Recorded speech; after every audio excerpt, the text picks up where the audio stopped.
ഈ കാലഘട്ടത്തിൽ എല്ലാ രാജ്യങ്ങളും കറൻസികളും കോയിൻസുമാണ് പണമായിട്ട് ഉപയോഗിക്കുന്നത്. ഇത് നിർമ്മിക്കാൻ ഉപയോഗിക്കുന്ന വസ്തുക്കൾ അഥവാ പേപ്പറുകളും ലോഹങ്ങളും വളരെ വില കുറഞ്ഞതാണ് എന്ന് നമുക്കറിയാം. പക്ഷേ പണ്ട് കാലത്ത് ആളുകൾ, പ്രത്യേകിച്ച് രാജാക്കന്മാർ, സ്വന്തമായിട്ട് വിലയുള്ള സിൽവർ ഗോൾഡ് കോയിൻസുകളാണ് പണമായിട്ട് ഉപയോഗിച്ചിരുന്നത്. ഗോൾഡിന്റെയും സിൽവറിന്റെയും ലഭ്യത കുറവ് കാരണം ഇവ പണമായിട്ട് ഉപയോഗിക്കുന്നത് വലിയ ബുദ്ധിമുട്ടുണ്ടാക്കിയിട്ടുണ്ട്. ഇതുമായി ബന്ധപ്പെട്ട രസകരമായിട്ടുള്ള ഒരു ചരിത്രം നിങ്ങൾക്കറിയാമായിരിക്കും. ഡൽഹി ഭരിച്ചിരുന്ന മുഹമ്മദ് ബിൻ തുഗ്ലക് ഗോൾഡ് സിൽവർ കോയിന് പകരം കോപ്പർ കോയിൻ കൊണ്ടുവരാൻ ശ്രമിച്ചിട്ടുണ്ടായിരുന്നു. പക്ഷേ അന്നത്തെ കാലത്തെ ആളുകൾക്ക് എങ്ങനെ കോയിൻ ഉണ്ടാക്കണം എന്നറിയുന്നത് കൊണ്ട് തന്നെ അവർ സ്വന്തമായിട്ട് കോയിൻ അടിക്കാൻ തുടങ്ങുകയും ആ പരിഷ്കരണം വലിയ പരാജയമാവുകയും ചെയ്തു. പക്ഷേ ഇന്ന് ലോകത്ത് നിലവിലുള്ള പേപ്പർ കറൻസിക്കും വില കുറഞ്ഞ മെറ്റൽ കോയിൻസിനും അതിന്റെ മൂല്യം കൈവരുന്നത് അത് പുറത്തിറക്കുന്ന അതോറിറ്റി, ഗവൺമെന്റോ സെൻട്രൽ ബാങ്കോ ആളുകൾക്ക് കൊടുക്കുന്ന പ്രോമിസ് അഥവാ ഉറപ്പിന്മേലാണ്.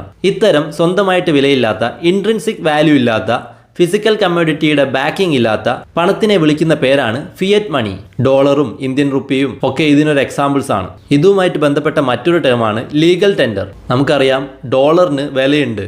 പക്ഷേ ഇന്ത്യയിൽ നിങ്ങൾക്ക് ഇടപാട് നടത്തണമെങ്കിൽ അതിന് ഇന്ത്യൻ റുപ്പി തന്നെ വേണം. അങ്ങനെ ഒരു രാജ്യത്ത് നിയമപരമായിട്ട് കടങ്ങളും ബാധ്യതകളും തീർക്കാൻ ഉപയോഗിക്കുന്ന, നിർബന്ധമായിട്ടും എല്ലാവരും സ്വീകരിക്കേണ്ട, നിഷേധിക്കാൻ പറ്റാത്ത പണത്തെയാണ് ലീഗൽ ടെൻഡർ എന്ന് പറയുക.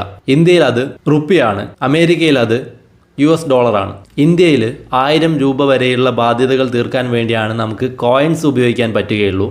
1000-ൽ കൂടുതലുണ്ട് എങ്കിൽ നിങ്ങൾ കോയിൻസ് കൊടുത്തു കഴിഞ്ഞാൽ അത് വാങ്ങുന്നയാൾ അത് സ്വീകരിക്കണം എന്ന് നിർബന്ധമില്ല. അയാൾക്കത് നിഷേധിക്കാം. 1000-ൽ കൂടുതലുള്ള ബാധ്യതകൾ തീർക്കാൻ വേണ്ടി കറൻസിയാണ് നമ്മൾ ഉപയോഗിക്കേണ്ടത്.